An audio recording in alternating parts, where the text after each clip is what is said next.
Praise the Lord everyone, God bless you all. सभी को जय मसीह की। इस वीडियो को आपको पूरा सुनने के बाद ये समझ आएगी कि खुदा के दास ने इस वीडियो के शुरू में और लास्ट में क्या बोला। ये मैटर और गवाही आपको फिर समझ आएगी।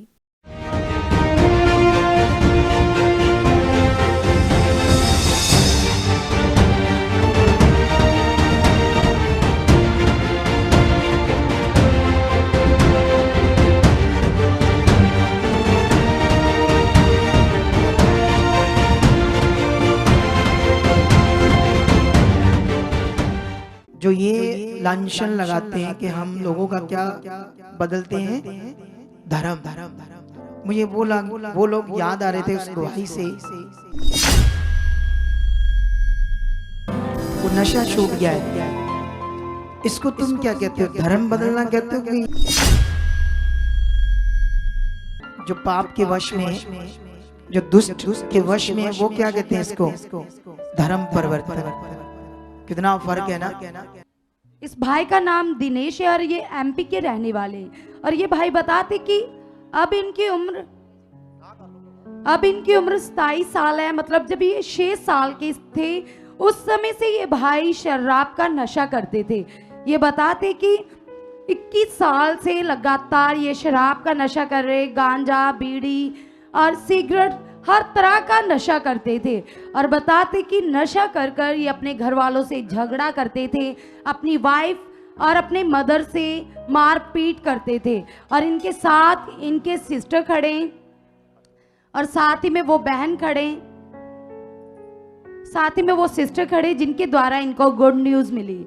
और ये भाई बताते कि ये राजमिस्त्री का काम करते हैं और जिनमें मात्र इनको 450 रुपये दिहाड़ी मिलती है। और ये बताते कि जितने भी पैसे इनको मिलते थे वो सारे पैसे ये अपने इस नशे के ऊपर उड़ा देते थे। और ये बताते कि अगर इनके पास पैसे नहीं होते थे नशा करने के लिए तो ये अपने घर वालों से मार पीट कर कर, झगड़ा कर कर अपने मदर से, अपने वाइफ से पैसे मांगते थे। और बताते कि इनके इस बर्ताव के कारण इनके परिवार वाले भी परेशान थे, दुखी थे। तो आइए हम इनके सिस्टर से बात करेंगे कि जब ये ब्रदर ऐसे घर वालों से मारपीट करते थे, बुरा व्यवहार करते थे, तो कैसा लगता था इनको।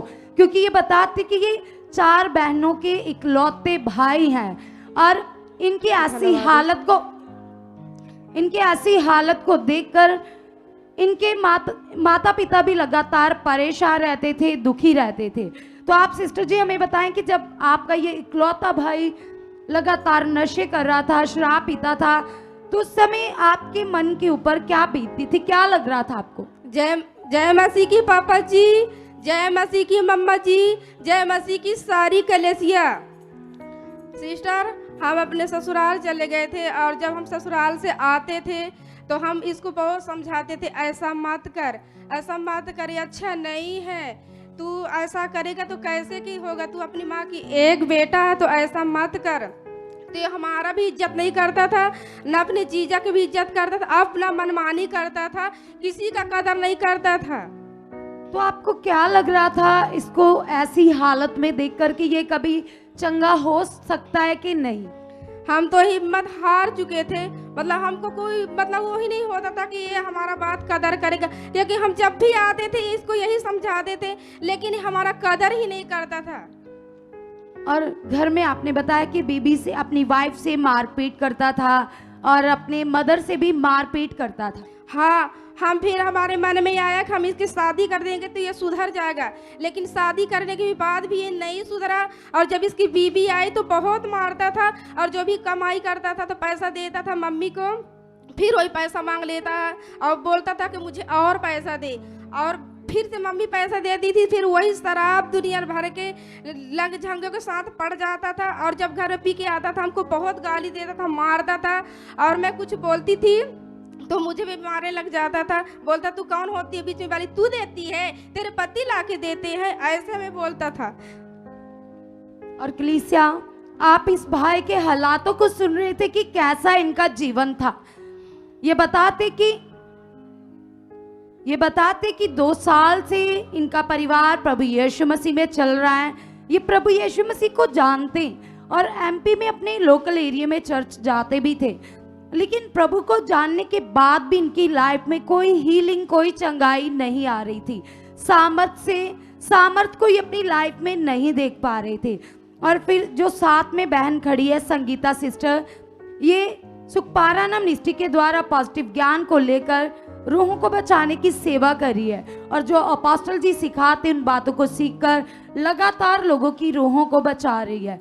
और फिर इनको इस परिवार को गुड न्यूज़ दी, और पहली बार ये सिस्टर इनके मदर को लेकर यहाँ चर्च में आई, इस भाई को और इनके मदर को लेकर 31 दिसंबर 2023 की मीटिंग को अटेंड करने के लिए हम मिनिस्ट्री में आए थे।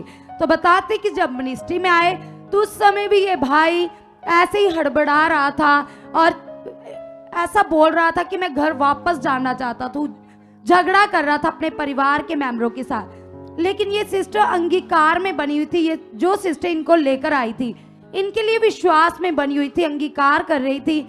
और फिर जब अपोस्टल जी के द्वारा इस भाई के ऊपर ले हैंड प्रार्थना हुई तो उसके बाद कलीसिया टोटली इसका मन परिवर्तन हो गया। आज ये पूरी तरह से जो 21 साल से शराब का नशा करता था पूर्ण रीति से फ्री हो चुका है, आजाद हो चुका है। आज इनकी लाइफ में कोई भी शराब का नशा नहीं, किसी भी प्रकार का कोई नशा नहीं है। आज परमेश्वर ने टोटली इनके मन को परिवर्तन कर दिया है। तो ये है वो पावर जो लोगों के मनों को नया करती है, उनके अंदर से रोगों को, बीमारियों को, दुष्ट आत्माओं को बाहर निकाल दिया। जैसे ही खुदा के दास के द्वारा हाथ रखा गया, प्रार्थना हुई, तो इस भाई का जीवन टोटली बदल गया। कलीसिया आज अपने परिवार के साथ शांति के साथ, प्रेम के साथ, आनंद के साथ अपना जीवन व्यतीत कर रहे। आज 3 महीने हो चुके, इन्होंने शराब को हाथ तक नहीं लगाया। कलीसिया पूर्ण रीति से फ्री हो चुके। सब जन इस गवाही के लिए जबरदस्त तालियों के साथ परमेश्वर का धन्यवाद करेंगे, परमेश्वर जी की महिमा करेंगे। वो परमेश्वर मनों को बदलने की ताकत रखता है। कलीसिया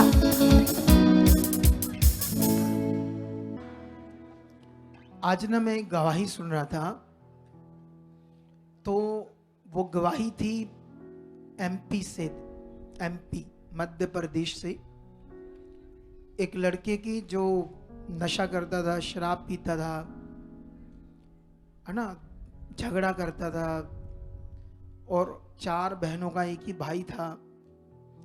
लेकिन मैं जब उस गवाही को सुन रहा था तो मुझे याद आ रहा था संसार के लोग जो अभी भी पाप के वश में हैं, जो ये लांछन लगाते हैं कि हम लोगों का क्या बदलते हैं, धर्म। मुझे वो लोग याद आ रहे थे उस गवाही से, कैसे वो बहनें परेशान थी, उसके घर वाले, माता पिता, एक ही बेटा है और वो भी नशों में जा रहा है। क्योंकि नशा क्या करता है, लोगों को मारता है या नहीं, मार देता है ना। तो कुछ भी चारा नहीं था, इधर उधर गए कि कुछ किया, समझाया बहुत, लेकिन वो बदलता नहीं था। लेकिन अब सोचने वाली है, अगर हम उस गवाही को देखें सारी को, आपने तो सुना ना, तो कैसे उसको यहाँ जब लाया गया और उसके ऊपर जब प्रार्थना हुई, परमेश्वर की पावर को रिलीज किया गया, वो नेगेटिविटी, वो दुष्ट आत्मा का, नशे का गंदा प्रभाव जब हटा, तो आज वो शराब छूट गया है, वो नशा छूट गया है। इसको तुम क्या कहते हो, धर्म बदलना कहते हो कि या बड़ा अच्छा और पवित्र काम? बोलो, किसी के जीवन को बचाने का काम, एक भला काम। और लोग जो पाप के वश में है, जो दुष्ट के वश में है, वो क्या कहते हैं इसको, धर्म परिवर्तन। कितना फर्क है ना। हालेलुया। अगर आप भी चाहते हो ऐसे कामों को अपने जीवन में, तो आप भी यहाँ आ सकते हो सुखपारानम मिनिस्ट्री में, ताकि आप भी अपनी आशीष, छुटकारा पा सको, चंगाई पा सको। हमारे चर्च का पता है GT road, Manawala, Delhi public school, new bypass, Tarn Taran road, Rajyawal chowk. आप अगर दूर से आ रहे हो या किसी दूसरी स्टेट से आ रहे हो, तो आपको 2 या 3 दिन तक यहाँ चर्च में रुकना होगा। ताकि हम आपको वो बातें बता सकें जिससे आपका निश्चय छुटकारा होगा। ये हमारे हेल्पलाइन नंबर्स हैं। आप इन नंबर्स पर कांटेक्ट करके यहाँ चर्च में आ सकते हो, प्रार्थना करवा सकते हो। God bless you all.